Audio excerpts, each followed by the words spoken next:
Get out if you're not gonna work. You good for nothing. Quit being a parasite and stop being a mother right now. I never knew there were people who could say such awful things so casually. I just wanted to create a happy family, filled with courage and happiness with Jack and Anne. Where did I go wrong? Understood. I realized I couldn't continue living with these two. I decided to divorce Jack and return to my previous life. But the moment I went back to my old life, it's unbelievable how they suddenly reached out, as if they had flipped a switch. Did they think I would just do as they said? If so, they really need to stop taking me for granted. I know all too well that it's not me they want, but my money. I am Aubrey Edwards. I used to work as a sales clerk for a local company, but now I'm a full-time homemaker. Having experienced financial struggles in my childhood when my family's business faltered, I'm admittedly a bit strict about money. My twin sister Amelia is the same way. Both of us are determined not to struggle with money like we did in our childhood, which I believe has significantly influenced our future. Besides my sales clerk job, I also have a business I run with Amelia, and it's doing fairly well. Between my outside job and the business with Amelia, my personal life had been neglected. But then a turning point came. It happened at the office where I worked as a sales clerk. One day, an insurance salesman came in. Normally, I wouldn't pay much attention as we were already covered, but I noticed the pen he was using. This was my first encounter with Jack, who would later become my husband. That pen, it's from that theme park, right?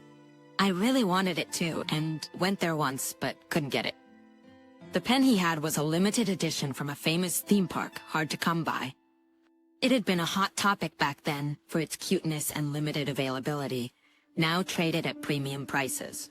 I also went to the theme park back then, eager to get that pen, but missed out on it in a lottery. A frustrating memory. Yes, my daughter wanted it, so I went along. Both she and I won the lottery. It's kind of funny me using this big body of mine with this pen, isn't it? He said, laughing heartily. His laughter and the way he spoke were somehow memorable. Not at all. Oh, you have a daughter? Yes, I'm a single father. And, this is the first time I've had such an engaging conversation using this pen. Really? I'm a big fan of that character, and I got carried away, sorry. We're at work. No problem at all. Oh, by the way, my name is Jack Edwards. As I've been talking with you, Aubrey, I found myself wanting to know more about you. Great. I was worried you'd say no. What? What's going on all of a sudden? She can handle most things in her life. Wait a minute, please. I knew you had a daughter, but me suddenly becoming a mother? I mean, we've played together before, sure, but I also have my job.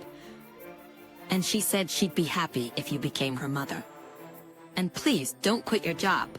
Jack seemed desperate to convince me. Your life won't change much, Aubrey. I just want you to be there for her as her mother. Normally, being asked this before marriage might make someone reconsider, but I was wrong. His candor in sharing all this with me must mean he's genuinely serious about our future together. I ended up convincing myself that this had to be the case. Look at me. You're this serious about our future, right? Of course, Jack's precious daughter is important to me too. I'll do whatever I can. Thank you so much. That's how we ended up getting married. I had met Anne a few times before, and she seemed like a typical everyday girl. Come in? Yes, I'm Anne. Dad told me about you. You're Aubrey, right? Anne said with a smile, and I thought she was really cute. I also felt she was a very nice kid, and I had no problem living with her as a family. I'm gonna marry your dad, Anne. I wanted to come and say hello. I'm so happy that someone as wonderful as you, Aubrey, is gonna be my mom. I can't deny that this exchange made me feel really good. I was determined to be happy. With that resolve, I decided to marry Jack and become Anne's mother. However, it didn't take long for me to realize that this feeling was a mistake in the first place. The days after our marriage were happy. At first, I was worried about marrying someone with a child, but it turned out to be needless worry. Anne was a well-behaved child and didn't need much attention. She mostly took care of herself, so there wasn't much for me to do. Around that time, I was assigned to a project that could lead to a promotion. If my proposal was accepted in the upcoming competition, I might become a section manager. So I was a bit on edge. I was in the final push, thinking I might make it. when Anne said something unexpected. Aubrey, can I talk to you for a sec? What's up, Anne? Well, you might think it's selfish, but I really want a mom at home. Watching Anne glance at me apologetically, I felt like my heart was being squeezed. I might have been making her feel lonely without realizing it. It made me feel helpless. That's right. You're always alone when you come back home. I'm used to being alone, but sometimes I just feel this tightness in my chest. That's why I want a mom to be there. With a big promotion at stake, I had been working overtime until late at night. There were days I caught the last train home for 3 consecutive nights. Mom, you mean me? Who else? You're my mom, aren't you? Seeing Anne's bashful smile, I wanted to protect her happiness till the end. Sure, I liked my job, and a promotion would mean a higher salary. But work isn't everything in life. I seriously thought about what I truly wanted to protect. And then I made a decision. I'm gonna quit my job and be a full-time homemaker. I want to take care of our home and not just focus on work. Our home is a place where we can feel safe and never feel lonely again. Thank you, I am overjoyed. I was worried about what Jack would think, but he surprisingly agreed. That is great for Anne. And do not worry. My earnings are enough to support the 3 of us. We will be just fine. Hearing this and seeing Jack laugh heartily, I felt a sense of relief wash over me. However, the peaceful days did not last long. I was getting used to being a full-time homemaker when Jack came home one day, visibly irritated. Welcome back. What is wrong? Nothing? Saying so, he marched straight to the bedroom with heavy footsteps. Without even taking a bath, he stayed in the bedroom, not coming out. His irritated demeanor suggested something had happened at work. But since he was sulking alone, I had no idea what it was. The next evening at dinner, Jack finally opened up, revealing the reason for his frustration. I am definitely better at my job. So why did they not choose me? Did something happen at work? Listen to this. I am more capable and have been with the company longer. So why was I not chosen? I was almost going to be promoted to department head. As he said this, he was banging his hands on the table. Summarizing Jack's story, there was a chance he or a colleague of his age might be promoted to department head, but in the end, his colleague got the position. That guy, he joined midway, leaves early without doing overtime, and yet, why him? I have been contributing to this company for decades since graduating college. It must be tough, but people do notice your work. You will have another chance. However, my words seemed to irritate him even more. He glared at me with a furious expression. What do you know? You are spouting such nonsense. Since that day, Jack started taking his anger out on me. One evening, I prepared dinner and waited for Jack, but he did not come home for a long time. Worried because there was no contact, I approached him when he finally arrived. Welcome back. I was worried since it is late. What about dinner? It is late, so maybe tomorrow. What are you thinking? It is Friday and I had a business dinner. Can you not figure that out? That is why you cannot do your job properly. He sighed heavily and went to the bedroom. Whenever he is like this, he wants to be alone and locks the bedroom door. Since our bed is in the bedroom, I cannot enter when Jack locks it. I used to ask him to unlock the door, but lately I have given up. Jack must be struggling with his own issues. Trying to convince myself he needs space, I prepared to sleep on the sofa. As I started feeling tired from the long day, I drifted off to sleep. Feeling tired from being affected by Jack's mood swings and sulkiness, I noticed a change. Good morning, Anne. You stayed up late last night, are you okay? Stop it. Annoying first thing in the morning, she muttered under her breath and walked away. Wait, what about breakfast? She increasingly acted as if she couldn't hear me. I thought it was just a phase and watched over her, but her behavior became too much. I once tried to discuss it with Jack, but he didn't listen at all. Jack, have you noticed anything odd about Anne lately? Will you stop? That's your job as a mother. Neglecting your duties as a mother, that's just pathetic. I'm not neglecting anything. That's why I wanted to talk to you. I'm tired because unlike you, I work. Don't drag me into unnecessary stuff. Saying this, he swiftly went to the bedroom. After discussions he finds inconvenient or troublesome, he usually locks the bedroom, leaving me feeling overwhelmed. I couldn't get any consultation, so I decided to give up. Lately, I can't seem to have a proper conversation with either Jack or Anne. Is this what family life is supposed to be like? I had no idea who to turn to or how to solve these painful feelings. Just when I was thinking a change was needed and unusually initiated a conversation. Hey, I'm planning to hang out with some friends. Feeling happy that she spoke to me after a long time, I responded cheerfully. Oh, going out with friends? That's nice. Have fun? Then Anne glared at me while slamming the table. I can't believe it. What's with the have fun? Are you mocking me? I was confused by her reaction, but it seemed to make her even angrier. How am I supposed to go out when I don't have any money? And Anne is already in middle school. It's that age when even a little outing with friends tends to involve spending money. Oh, my apologies. I wasn't thinking. Sorry for being so oblivious. How much do you need? About 600, she said, tilting her head, sticking out her chin, and reaching out her hand. Since when had she become so brash? There are things you just don't do, even in a rebellious phase, especially to your parents. Although I had been smiling until then, I decided I couldn't overlook this behavior and spoke to Anne. Look, when you do that, it hurts me. And besides, $600 is a lot for a middle schooler to go out once. Don't you think? I thought being clear would make Anne realize, but it seemed my approach backfired, making her even more irritated. What? Suddenly playing the role of a mother is so annoying. You don't understand anything, yet you have the audacity to say that. Unreal, she said and walked away. As she casually left the room, I noticed she took my wallet, which left me shocked and immobile. Just because we're family doesn't mean she can just take someone's wallet. What kind of mentality is that? Realizing this was beyond something I could handle alone, I decided to talk to Jack about it. Jack, I'm really concerned about lately.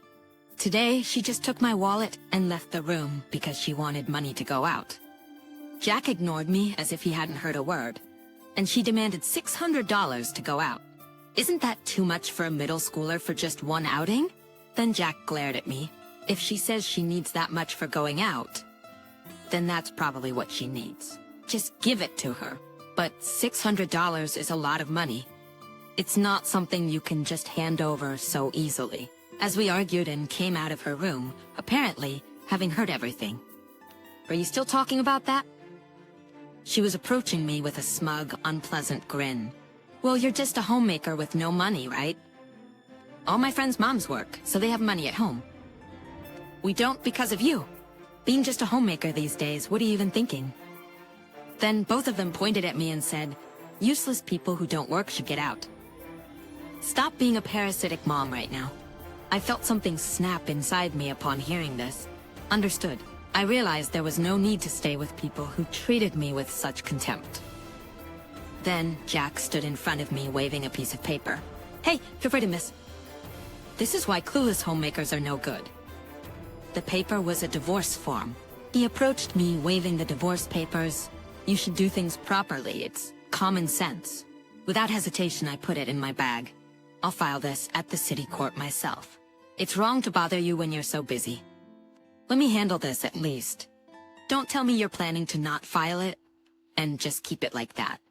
Of course not. Besides, the submission of a divorce form will be notified to you. There's no way for me to deceive. Jack seemed convinced by my words, glanced at me, and went into his room. For me, I couldn't bear the thought of considering someone who treated me so terribly as my husband.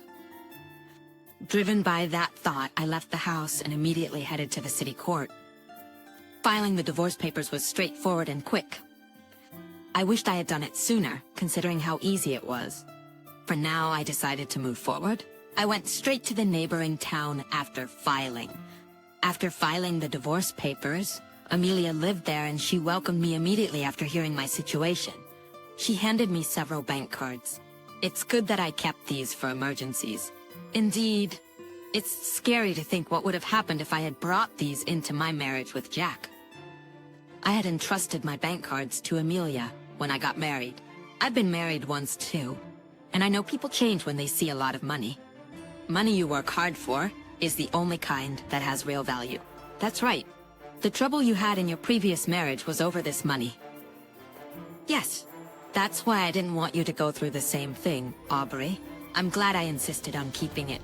Actually, we sisters have always been interested in money. working together to increase our wealth. We were fascinated by how to grow money efficiently and effectively. We tried every method to increase wealth, experimenting with various approaches.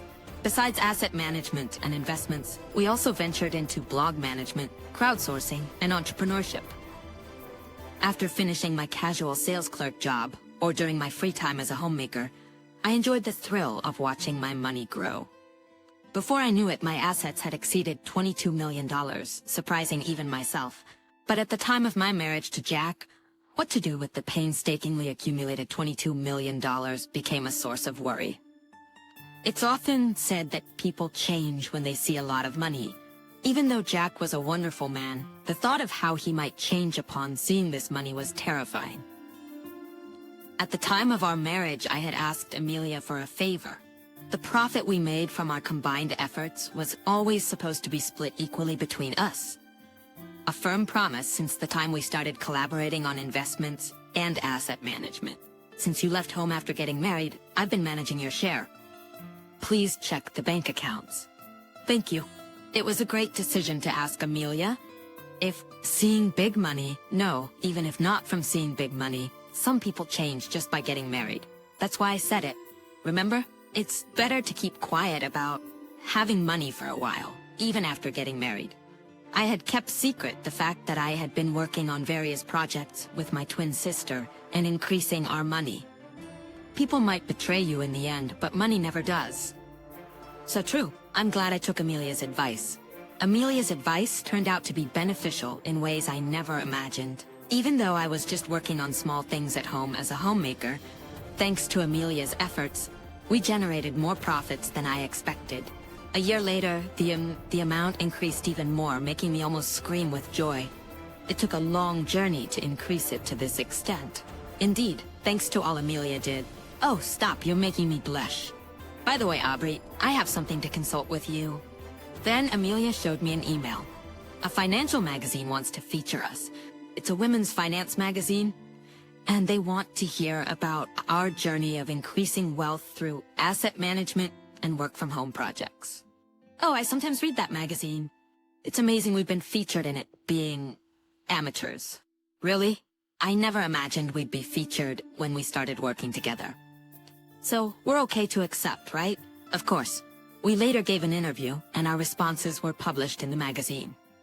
It was unbelievable to see us featured in a magazine section. For privacy, our faces were blurred and initials used, so it wasn't immediately obvious it was about us.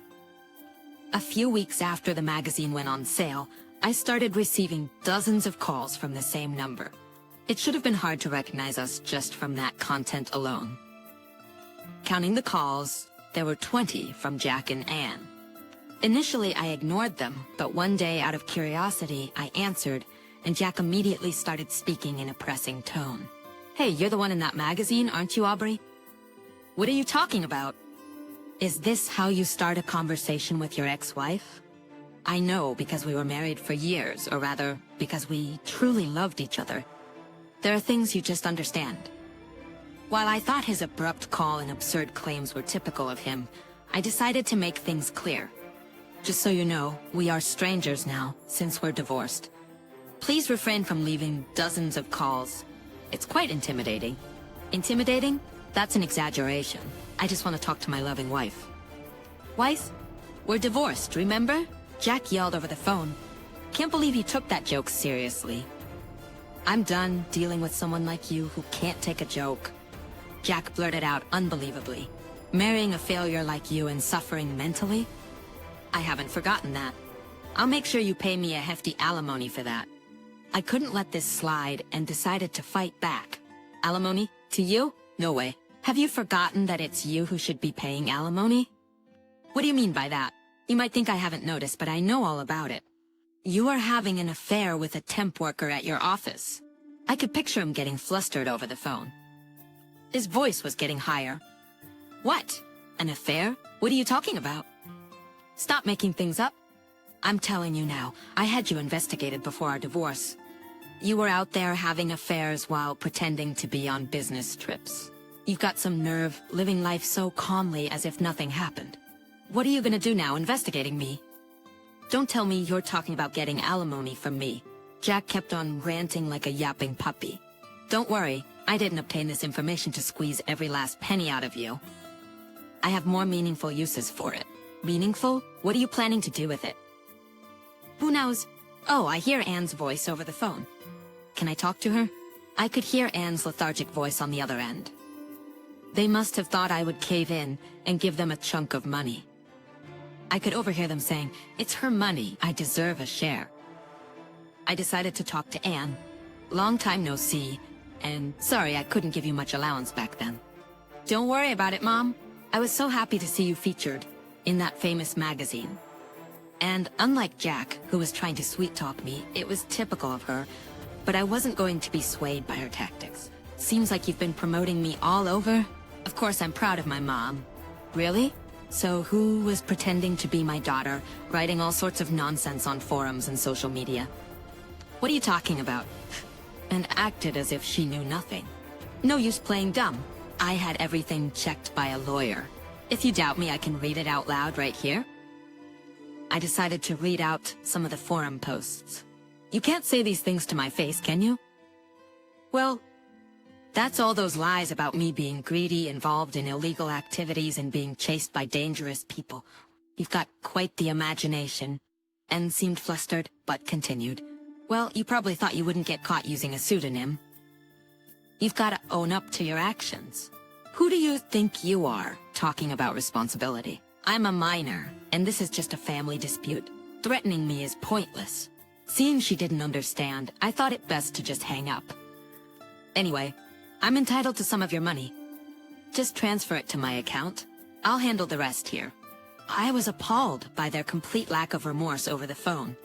But that deep sense of disgust somehow made me feel liberated. I decided to take action without hesitation. Thinking this way, I decided to take action. I informed a mutual acquaintance of Jack, someone I met through work, about his numerous affairs. I also sent screenshots of the forum posts and had them sent to her school. I included a letter stating my intention to report to the police, so I'm sure some action will be taken. Word travels fast, and people who heard my story or read the letter were shocked, spreading the rumors even quicker. Thanks to these rumors, Jack's chances of advancement at his job were destroyed, as everyone at work became aware of his affairs. Anne's nearly confirmed recommendation for advanced studies was cancelled, leaving her in a state of panic. Known school-wide for her embarrassing forum posts, her friends quickly distanced themselves, leaving her to spend her days alone. One day at the supermarket, I ran into Jack and Anne. They looked nothing like they used to. "Hey, do you think you're better than us just because you're rich?" I asked, "What are you talking about? And why are you ambushing me here?" Jack replied, "You did it, didn't you? You're the one who spread the word about my affairs at work. And because of you, Anne's recommendation fell through." Their approach was full of desperation, as if they had nothing left to lose. It seemed they had been keeping tabs on my family's house. "You've messed everything up. You should have just kept quiet and given us the money," Anne said.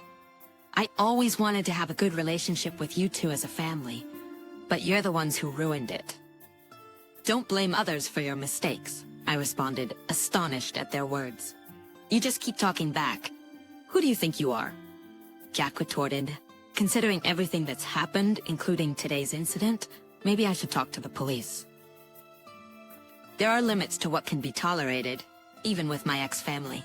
And if this continues, I may have to involve the police." Mentioning the police made Jack and Anne awkwardly look down. "Do you really want to escalate this further and involve the police?" Realizing they had no other options, they walked away. Since my divorce, I've been working with Amelia on managing our assets. In hindsight, I'm really glad I never told Jack about my total assets of $22 million. Just thinking about what might have happened if I had been completely honest with Jack and Anne gives me a headache. Recently, Amelia and I have been excited about starting a new company. I've heard there are women who want to divorce, but can't due to financial issues. I'm thinking of starting a school that can support women like them, helping them build skills from home. I hope to be a support for people struggling with family relationships, unable to take the first step, just like I did.